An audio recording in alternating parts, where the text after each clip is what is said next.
I think we are live, except we're not live. It's Thursday. It's the middle of the, well, it's not. It's evening. It's much later than I planned this to be. I've completely screwed up the plans for today by things taking longer, and that silly packing video taking longer. Anyway, welcome to Railnatter, everyone. It's not live, but you can chat away. I won't see it because I'm somewhere else. I'm having an actual holiday somewhere, seeing family actually in other places. But I'm doing a Railnatter anyway, and we're here to talk about the Morpeth Curve. Let's get my face large, big face.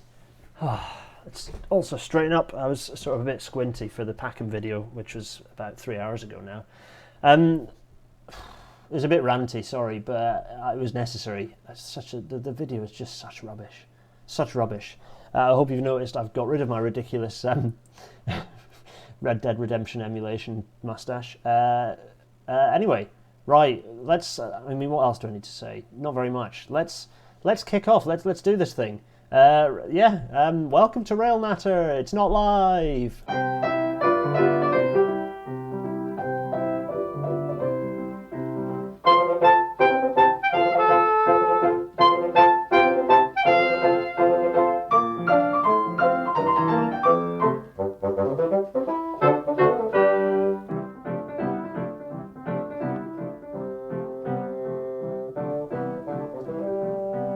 There it is, fading out.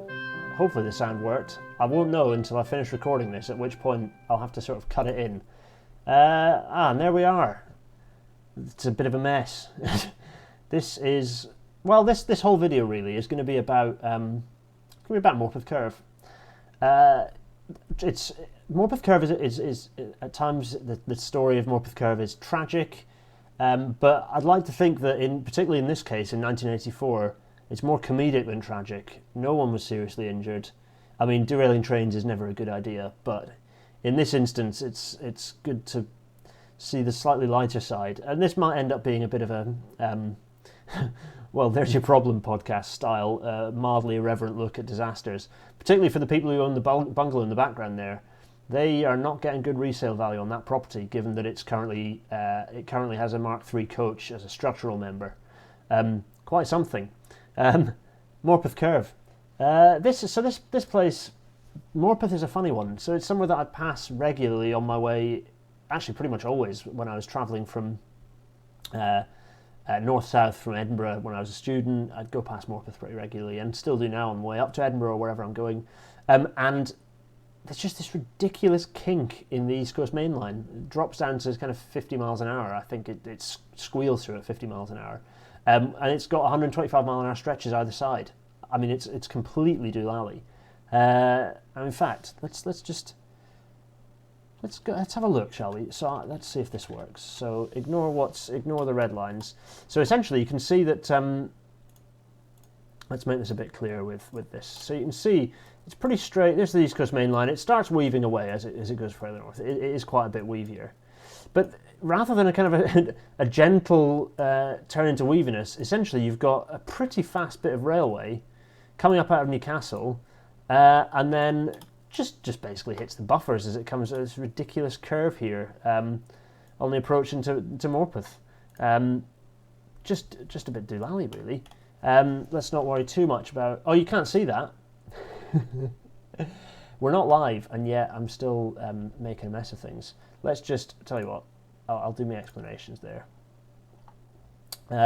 This is sort of. I'm not going to record this a million times, so let's just go right. So ignore the red lines. Now you can actually see what I'm talking about. So this is why guests are good, because they tell me that I'm not showing things. So north of Morpeth, the East Coast Main Line's pretty weavy, but it's after Chat Hill it speeds up again, but it weaves up a little bit when it gets cosy with the coast here. Goes over the Coquette and comes up over the Pegswood Viaduct and then really slows down as you get into Morpeth. And this is the ridiculous Morpeth Curve. And then there's a stretch of pretty fast alignment, and then you're down into Newcastle. There we are, lovely. But it really is like a dramatic. Ignore that red. It really is a dramatic sort of sudden stop. Not ideal for Britain's sort of fastest current main line. Really not ideal at all. Anyway, let's whiz back to here. So, Morpeth, Morpeth, Morpeth. Let's go to the next slide. So this is a map from 1850s. I think it's 1855, but correct me if I'm wrong on that one. You can't, because it's not live. No one's here chatting away at me. That's a bit sad. So yeah, essentially, you are chatting, of course. You're all welcome to chat. So you correct me, but I won't see it, essentially. So you can see here we've got a variety of bits of railway line coming in here. So what is currently the let's do a bit of drawing, shall we? If I click here and just get the pen up. So this bit here, this line here is the East Coast Main Line. As it is now, it was the North Eastern Railway. This bit was built by the what became the North Eastern Railway, but at the time it was the Newcastle and Berwick Railway, and that opened in 1847 in kind of two sections. It opened up to Morpeth and then continued on kind of later on. And so that was the first section. Not long after that, you had the railway coming up into... So that's a pretty early bit of railway line. And then you have the section coming up into Morpeth from the southeast, and then, oh look, more railway appearing. And then this section here, the Wansbeck section of the North Eastern Railway, is planned to be sort of a trunk route, and then it wasn't. It was so if it, there was an accident in 1877 actually, which was partly as a result of reversing moves having to take place in there. So let's get rid of the squiggles. Oh, in fact, we can't. So that's fine. We'll come back to that. So actually, when this was built, particularly up at the viaduct, just up here, it was all with timber. It was all timber structures, a bit like this. This is actually the Usburn Viaduct elsewhere. But the viaducts that are now all stone, masonry arch viaducts, were all built temporarily in timber, basically to get the line opened as quickly as possible. Everyone was rushing to get railways open ASAP because they made lots of money. Yeah, that's quite a nice picture, that, isn't it? Lovely.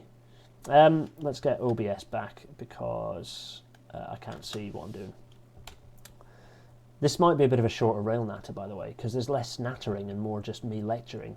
It's yeah. Anyway, I'm going to continue to dash around like a loony because that's what I do. But welcome to new Patreon supporters, by the way. There's a few of you who've joined recently. Absolute pleasure to have you. Thanks. You helped this sort of happen. This new rig that's a bit higher tech and allows me to do a bit more stuff is part funded by you guys. So thanks very much indeed for that. Really, really appreciate it. Anyway, where were we? Oh yeah, we were yammering on about this stuff, weren't we? Right, here's a newer map. So you can see this is from the turn of the century, the 1800s to the 1900s, the turn of the 19th and 20th centuries. You can see that the Wansbeck section has now been permanently realigned to go through Morpeth to avoid these reversing moves. So you can see that this bit here has now been abandoned. Just evidence that railways were closing long before Beeching Claxon. So you can see this has been abandoned already. And so now the Wansbeck section runs up into Morpeth. Also, the other bit of railway, that appears to be gone. Whatever that previous bit was, where was it? Yeah, this thing, it's gone, isn't it? This bit of railway line, officially gone. It might have been an old sort of, yeah, so see, it's interesting. I didn't even notice that before the natter. That just appears to have just totally disappeared. So this here, yeah, very interesting. I wonder if it's visible from the. If we go back to let's go back to this. Yeah, so you can sort of see the remains of it here actually in the satellite view. That's quite interesting. Oh, this is sort of live because you're getting to see stuff I hadn't realised was a thing. Yeah, that's interesting. That is very interesting. So that's presumably a former mining railway, but an old plateway perhaps, connecting down to goodness knows what. That's very interesting. Yeah, well, anyway, so let's go back to here. Anyway, yeah, so that, you know what, what is that doing? Let's do it. This is going to be the most unprofessional rail natter ever. I'm going to get this up here, and let's explore. Let's go here and just see what. Actually, I don't want that. I want the mapping. I'm going to go to Morpeth. So not just the NLS Geo Explorer website, but actually there's another website which gives you, it's the same website, but it just accesses the old mapping without the comparison. So you have this side by side, it'll be on top of it, kind of layered comparison But in this case, we're going to look at the. Oh, let's have a look at this. Let's get this one up, and just put this over here. Let's have a look. So where's this going? Down here, connecting up to Old Wagon Way. This is sort of interesting, isn't it? Netherton Wagon Way. Oh, once the internet catches up. Yeah, come on. I don't know why. That's because the NLS. So the server strength they have isn't particularly good, which is why sometimes the mapping does this. There we go. That's the stuff. That's interesting, isn't it? There it goes. Well, learn something new every day.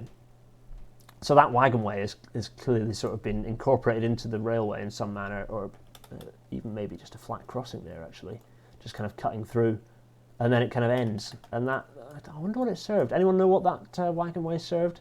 It is the Netherton Wagonway. Oh, there we go. Okay, so the Netherton Wagonway, presumably, therefore feeding. Interesting. Anyway, there's a mild digression. I wonder what it was up to. Colliery. Oh, there's the answer. Netherton Wagonway feeding the Netherton Colliery. Was Netherton one of Stevenson's early ones? I can't remember. In the chat, you can all chat about the Netherton Colliery. There you are. You've had a bit of a digression. Anyway, so anyway, that's gone. It gone. And you can see the Newcastle, Backworth, and Morpeth Railway. The new technology has come through and elbowed the wagonway out of the road, as it were. Right, anyway, what was I on about? Oh yeah, so eventually the Wansbeck section gets gone as well. That disappears.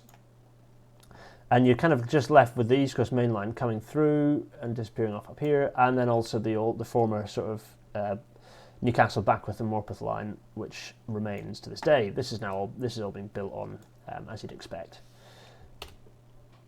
So the trouble with this is that shoving a big curve, whilst in and of itself all the safety systems should prevent a problem happening, derailments or what have you, the challenge is that things go wrong on railways, and the advantage of not having random kinks between straighter, faster sections is that there's a bit of redundancy. If something happens, the train can coast to a stop, or if it's overspeed, you've got time to you've got warnings. Whereas the Morpeth Curve, you don't get much warning. All of a sudden, you go from a 90 or 100 mile an hour PSR down to 40 or 50. I think it was 40 at the time, in fact, when this first incident happened.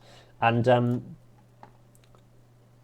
so that was in 1877 there'd been a derailment, but it wasn't related to the curve. It was kind of forgive me. It wasn't related to the speed through the curve as much as the track materials apparently were deficient. Although it's interesting to look at the officer from the railway inspector who held the inquiry, which is Captain Henry Tyler. He made a comment which I think is quite fun, which is, it would obviously be better if a deviation line could be constructed to avoid the use of so sharp a curve on a main line. And here we are, 1877, nearly 150 years later, and we still have this huge kink. So even back then, when the trains were running at about 65, 70 miles an hour tops anyway, the kink, it was not a good idea. The reason I say that it wasn't derailed on that 1877 derailment, the derailment happened at 25 miles an hour, so it was not an overspeed derailment. The track just fell to bits. In any case, bring on 1969, and the Royal Northumbrian Fusiliers is hauling 11 sleeper carriages, or 11 carriages, most of which are sleepers, and that train hammers through Morpeth Curve way too fast, about 80 miles an hour, bearing in mind the curve is about 40 mile an hour capability, and just derails and spreads everywhere. And unfortunately, at the time, the rolling stock was worse quality, and it was the mechanism of the derailment was much more severe, and so people died. There were 6 or 7 people died, I think, as a result of that, and several were injured. More again were injured. The station was damaged. The station roof, the kind of platform and roof were damaged. This incident had an interesting consequence, actually. Firstly, it really accelerated the introduction of speed restrictions being alerted via AWS, automatic warning system. And it also ended up with the introduction of Morpeth boards, which we'll bring up I should really put that as the next slide. In fact, you know what? Let's go along here and just do this. There we are. So at the top there are Morpeth boards, the original Morpeth boards. So nowadays people think of Morpeth boards as the triangly ones at the bottom, but actually when they were introduced in the late 60s, I think there was 69 when they actually produced a few of them, but certainly through the 70s when these were introduced, and in the early 80s briefly, they look like the top ones. These yellow text on black are these sort of advanced warning indicators, I think is the formal name for them. I think, is that right? Advanced warning indicators? Let's have a quick look. Yes, AWIs, Advanced Warning Indicators, the official name for Morpeth boards. Then the early 80s, interestingly enough, around about the time of the next speed-related derailment, the Scottish section, sort of the Scottish region rather, trialled a new type of Morpeth board with this sort of triangle shape. And then fairly soon afterwards, so that was, the Scottish trial was in, what was it, 1986? It was put into trial at two sites on the ENG, the Edinburgh-Glasgow, and yeah, so it was intended sort of as a bit of a replacement, as a retroreflective sign, and then fairly soon after that, so that was what did I say that was, 86? Pretty rapidly after that, the trial in the same year, 1986, so that's 2 years after the 1984 Morpeth derailment, which we'll talk about in a second. You have these Morpeth boards, the AWIs, these advanced warning indicators that we're more familiar with and are still the standard today. You see a nice range of them, so that's nice, isn't it? Anyway, let's flick back to the appropriate imagery. So yeah, this is the incident in '69, and you can see it's pretty horrific. You know, the Mark I coaches were better than the stuff they replaced, but they're pretty rubbish, and they really did fall to bits quite dramatically. And it was just a higher energy collision. Of course, the collision with bits of the station caused more happened. The mechanism of derailment was much less favourable. The energy dissipation was much less favourable than the later incident. But also the Mark III coaches helped substantially. Anyway, so that was '69, tragic incident. So that's the tragedy. We're going to kind of park the tragedy there. Just in case you want, that was because the driver allegedly was distracted. So that wasn't the root cause. That was the immediate cause. That the immediate cause of the train was too fast through the curve. The secondary cause was because the driver was distracted, which is why he missed he basically missed the overspeed. Missed the need to be slowing down. Missed the fact that there's a dramatic step down in speed from whatever it is, 90 down to 40, and up until then it was just you had to know the route. You had to know that you had to decelerate as you approached Morpeth, and the driver was distracted at the time. This gradually stepped speed restriction for the Morpeth Curve didn't actually meet the guidelines for its own stepped speed system, which wasn't actually installed until the 1984 derailment. So there's all sorts of kind of strange chaos going on at Morpeth. Right, next thing we're going to talk about. This picture, what a mess. I mean, you can see there's some Mark I coaches involved, but the ones that did most of the topsy-turvying were the Mark IIIs that kind of went all over the place. I think there's the black and white picture I had at the start. Yeah, you can see there's some Mark IIIs all over the place. In fact, there's an aerial shot. Should we get the aerial shot up? I think here's one I made earlier. Yeah, there we go. So you can see this is the incident report, by the way. So you can kind of read the work. There's that photo. So this photo was taken as part of the report, the colour one that I just showed you. You can sort of see the mess. So if we skip forwards, you can see all the timings and blah blah blah. Yeah, you can see in here. If I wonder if this will work. If I zoom in on this. Yeah, so you've got a nice mess of there's the bungalow and another house, and you can see the spread of coaches. They've stayed connected, which is quite good actually. It's good for energy dissipation and energy management for coaches not to split apart from each other. There's a class 47 on its side, but the bungalow did a bit of stopping. The energy really had been dissipated by that point, and you can read the report for more about the specifics of what happened every kind of the sequence of events. And yeah, so you can see. So I think the dark patch there is the track that's been wrecked as well. It's not very much, to be honest. In any case, the Mark IIIs were the ones that did the most moving offline, which is the reason that there were no fatalities or indeed any serious injuries as a result of this collision. Well, I want to go this way, and then let's go back to the start so you can see that overhead view. There it is. Yeah, these are all Mark IIIs. So they've absorbed, there's a Mark III in a house, and there's another Mark III in a house. Not ideal, to be honest. Not ideal at all. It's a silly bit of railway. Yeah, what a mess. You see all these bogies that have just dislodged themselves. This is bad, by the way. You always kind of want bogies to remain attached to your train. But for the most part, everything sits together, but they're not actually tethered. Modern trains, generally the bogies are attached, connected to the vehicle body above. But in high-speed collisions, they always end up coming off, and a 5-ton projectile is not very friendly. Look at all these folks having a little look. This guy looks pretty cheerful. There he is. He looks pretty happy. Some serious flares going on here. Look at that. Look at this guy. Nice. Yeah, mixed use of PPE here. It's 1984. We won't worry too much about that. So previous incident was northbound, so it derailed into the station. This incident was southbound, so it cleared the station before it spread itself out all over the place. This wasn't the last incident. I couldn't find any pictures of it. Okay, there's an unrelated crash in 1992. Tragically, the driver was killed. There's basically a collision between two freight trains. Goodness knows how that happened. Again, go onto the Railway Archive to get the details of that. But in 1994, there was another derailment. Yeah, which again wasn't fatal. Yes, again, a train was travelling at 80.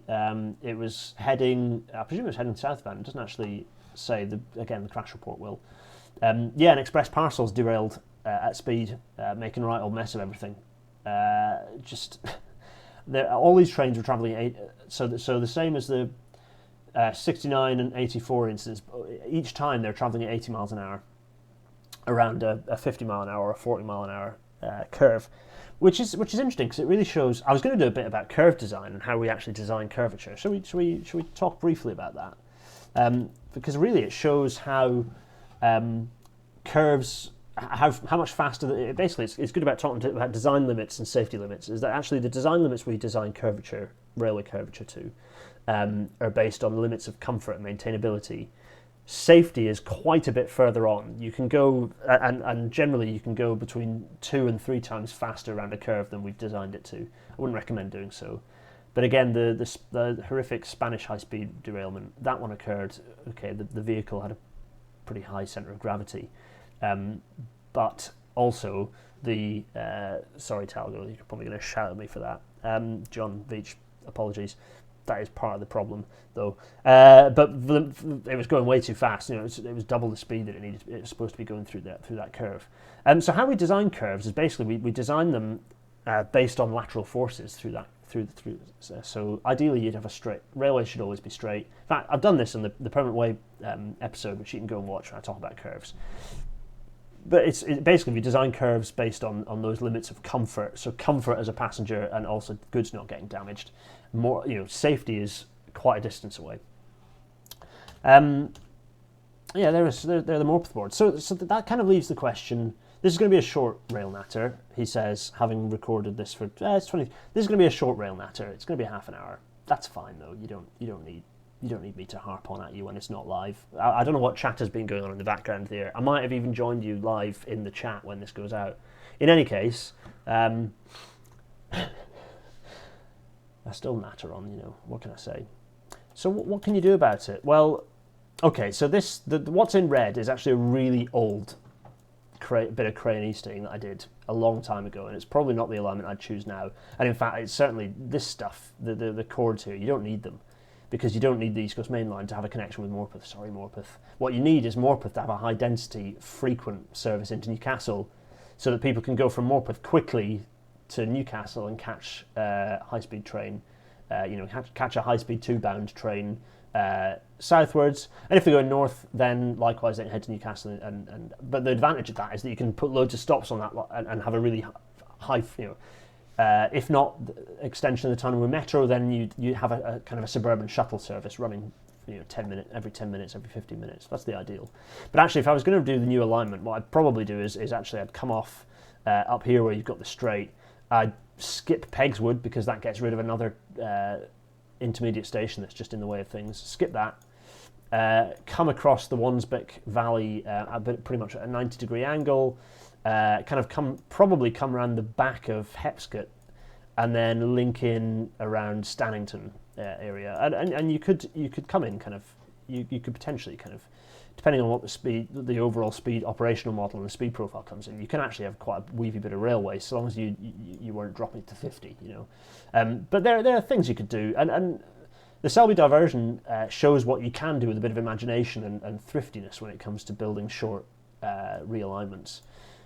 In any case, a realignment, depending on what the junctions you do at either end is, you could leave Morpeth exactly as it is and Pegswood and run services on the former East Coast Main Line, or you could turn Morpeth into a terminator and sell the former alignment to, or you could use it as a cycleway. But actually, in this instance, notwithstanding what we were chatting about a couple of rail matters ago, probably better to just get rid of it and give it to housing, because no one wants to use that.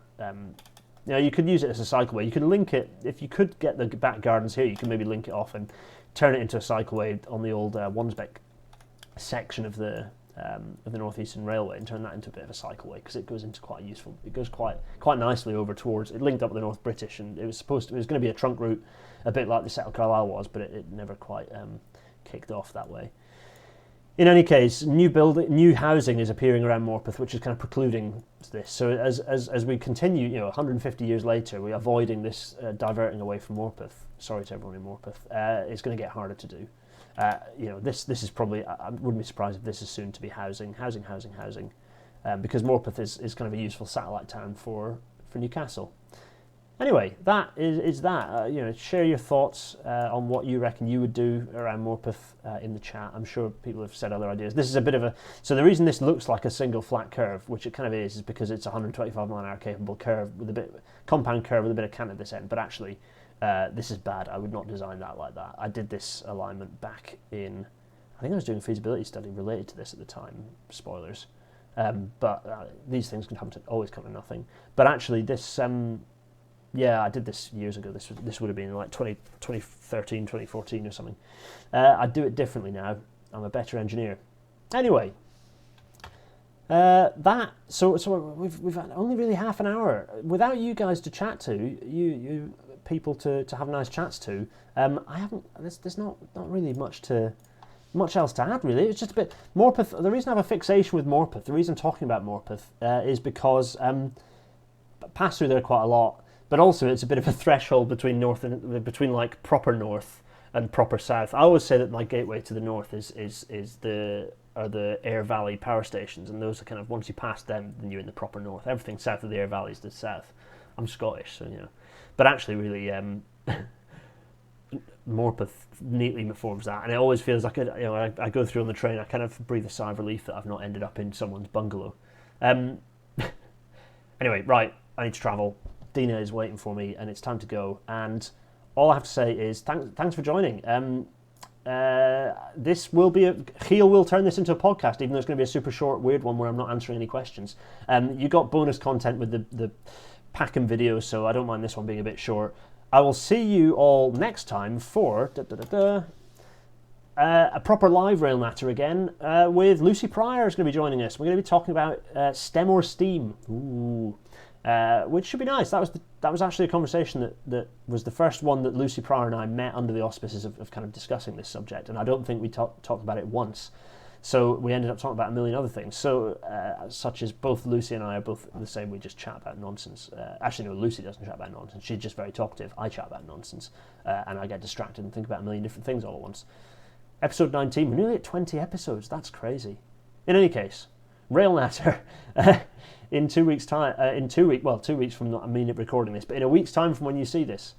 In any case, thanks everyone for joining, those of you who did. I don't know how many will have seen this. It's short and sweet, 29 minutes, 30 seconds. As ever, your support me on here is incredibly helpful. It lets me, upgrade the kit. And all I can say, really, let's go back to Big Face. We've got 15 seconds before this becomes 9, 8, 7, 6, half an hour. I'm going to beat half an hour. Cheerio!